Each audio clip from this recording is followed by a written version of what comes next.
So, what's your name? My name is Lulu Gutierrez. Where were you born and raised? I was born in Manila and raised in Manila, Philippines. How many was in your family? Well, I have 3 siblings, and if you will include my parents, there will be like 6. What was it like growing up in the Philippines? Growing up in the Philippines is a constant struggle. It's hard, but it's okay. Did you live during the Marcos regime? Yes. How was it? Well, it's pretty like there's always rally.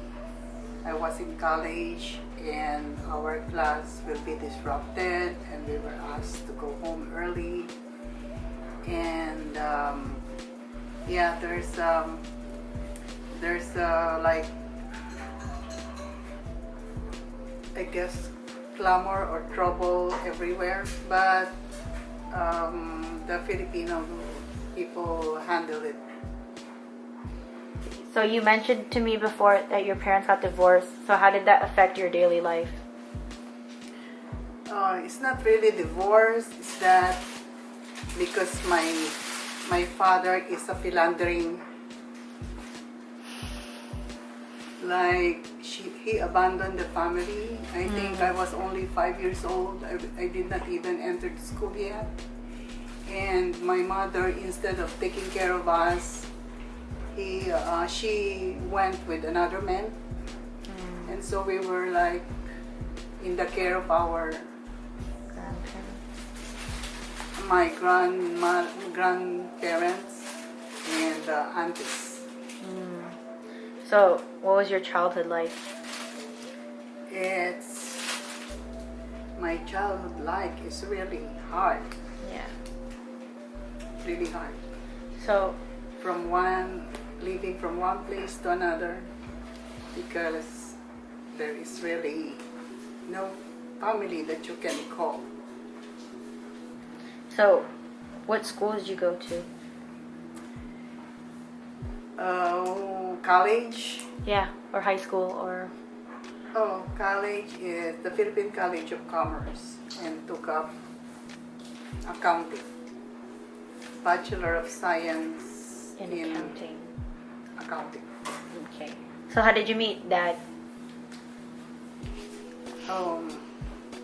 I met him like when I was doing a part-time job to support my college expenses.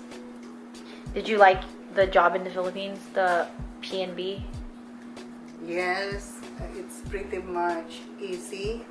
My job there as an auditor is okay because we were sent to one provinces to another to audit the bank, and I have lots of help with me, like assistants, doing the printing, doing the typing, doing the everybody like in our call or in my call. Okay. So why did you leave the Philippines? To find a better life opportunity for my children. So what were your motivations? Is it just the children to have a better life?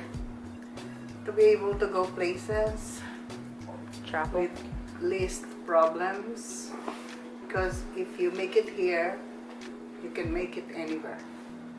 So how old were you when you immigrated? I was 45 years old.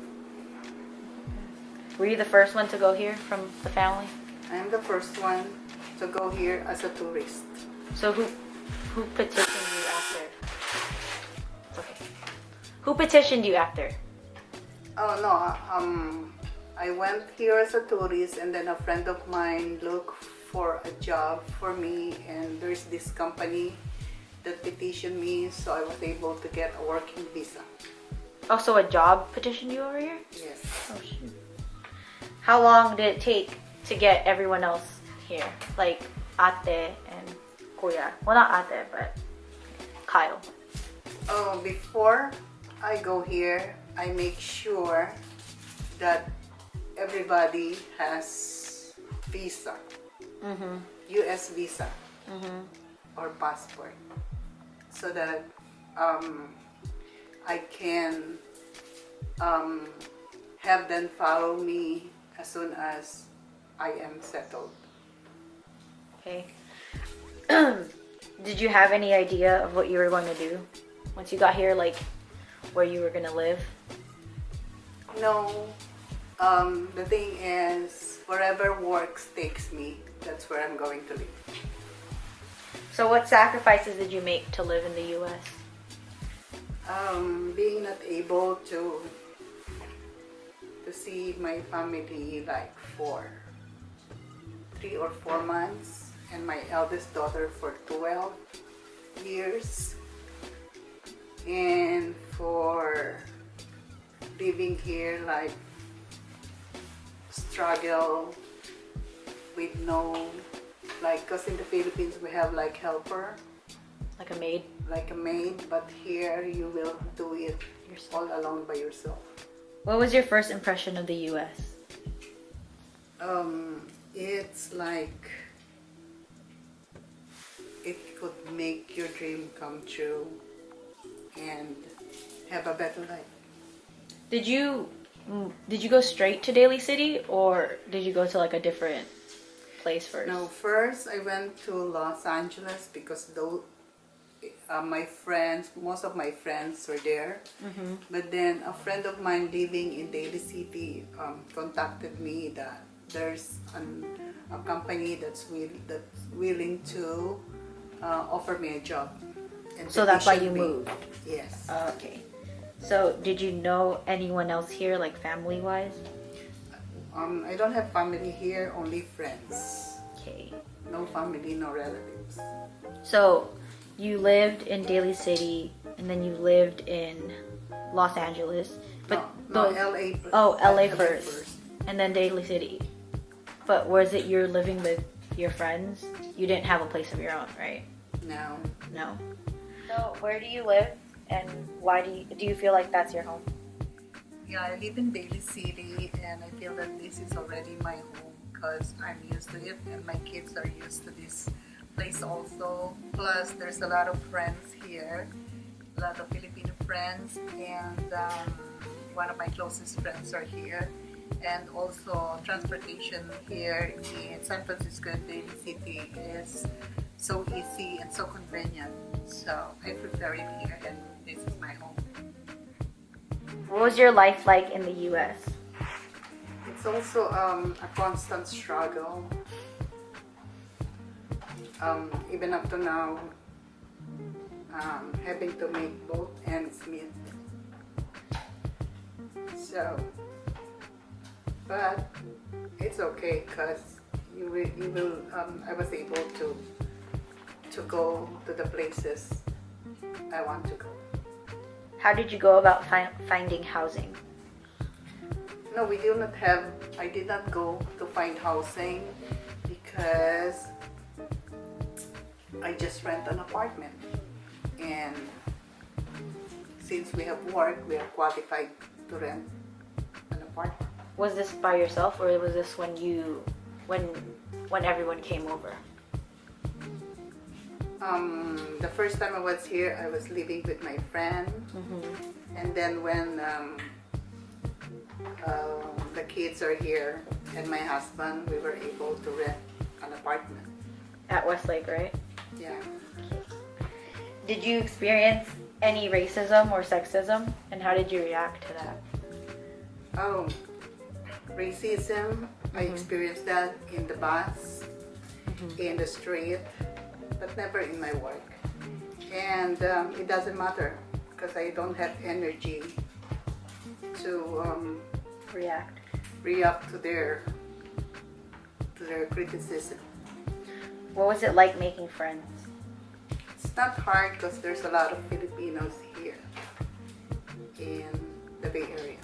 And some of my best friends are here. What was the most difficult adjustment for you? The most difficult one was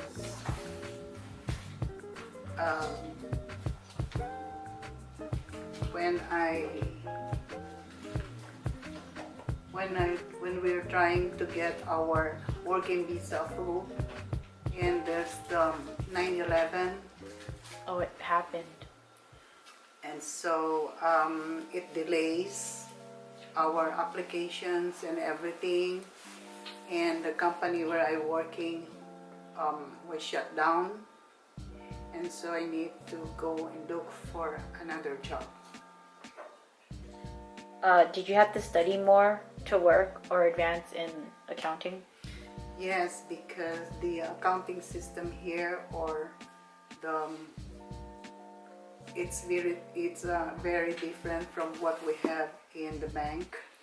So I have to study that, and to be able to perform my job. Were there differences in values between the Philippines and America? Of course, there's a difference in values, like when it comes to the attitude of the people.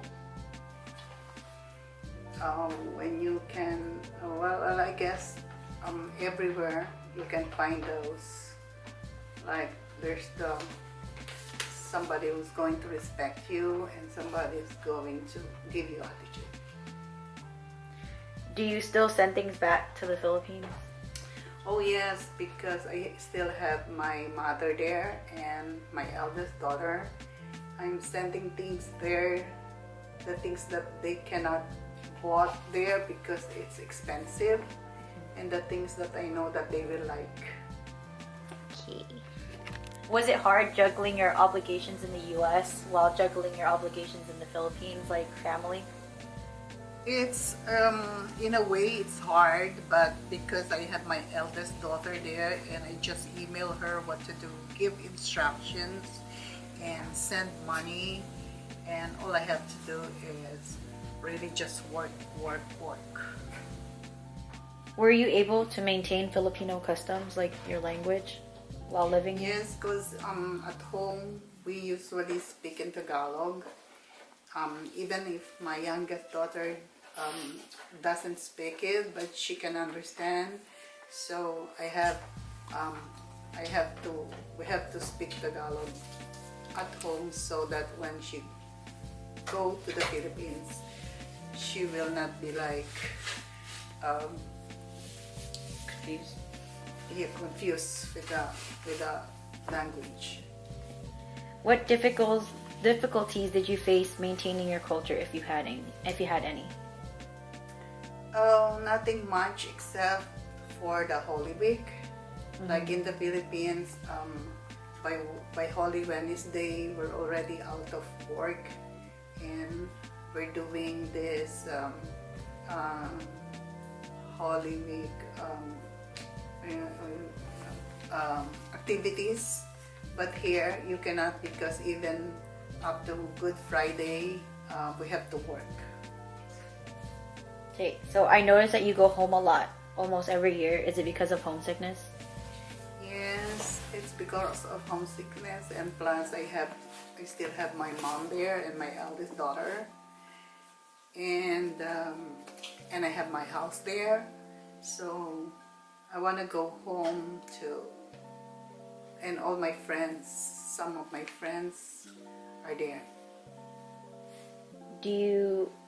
What do you miss most about the Philippines? The food, the fruits, especially mango, the friends, my house, and the beautiful places that I used to go to. How do you relieve your homesickness and nostalgia?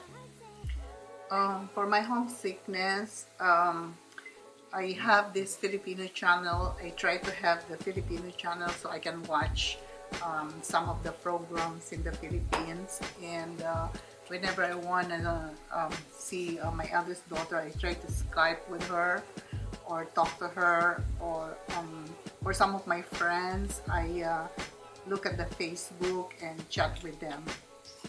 So do you plan on going back to the Philippines and staying there? Yes, I do. Why? Oh, because there's nothing, what do you call that? There's nothing, it feels like home. So you want to go back to That's home? Of course. So is there a difference in personality between Filipino Americans and like Filipino immigrants? Like Filipinos who are Americanized and native born Filipinos. Native-born Filipinos are respectful by nature, while the Filipino Americans here, they are, but because of the culture of the American people, they show it in a different way. If there could be one thing you own or see that makes you feel nostalgic about the Philippines, what would it be? Oh, my religious Santo what do you call that? Niño? My Santo Niño, my Mother Mary statue, and whenever I see the ocean or the sea. Are you planning on getting a citizenship? Why and why not? Or why not? Yes, I do. I'm so eager to like get the U.S. citizenship so I can petition my youngest daughter, and it's this September, and I'm hoping that it can be done faster so I can get her the green card that she needs. So others are hesitant about obtaining a U.S. citizenship. Why aren't you? I'm not hesitant because we have this so-called, I can apply for a dual citizenship. All I do is apply again for a Filipino citizenship and it can be done. So yeah, I have a dual citizenship, US and Filipino citizenship. So do you feel as if you'll lose your Filipino-ness if you were to get a dual citizenship? I don't think so because I am Filipino by heart, but right now I'm doing like, even though I'm here in the US, I still do, my heart is still Filipino, Pinoy at heart. Has your experience in the U.S. been a positive one? Yes, I think it's a positive one. Were there any negatives, like experience? So far, no negative experience. It's okay. Do you regret leaving? No. Why? Because if I don't, I will regret if I don't leave the Philippines. So, whether you leave or not, I'm glad that I live and be able to experience the life in America. Do you believe in the American dream, and do you feel as if you're living it? Oh yes, being able to go to places that you want to see and eat the food that you want to eat and meet the people that you like to meet. I think it is the American dream. So you feel like you're living it. What would you have done differently in the U.S. if you could? What would have I done differently? I wish I went to the state where there is less immigrant, so that way the processing of our papers will be fast, because of course there's less immigrant applying for it. Unlike in California, there's a lot of people, that's why there's a lot of immigrants, that's why it's like a little bit slower. Oh, I didn't even know So about that if it's like fast enough, we can have our green card faster.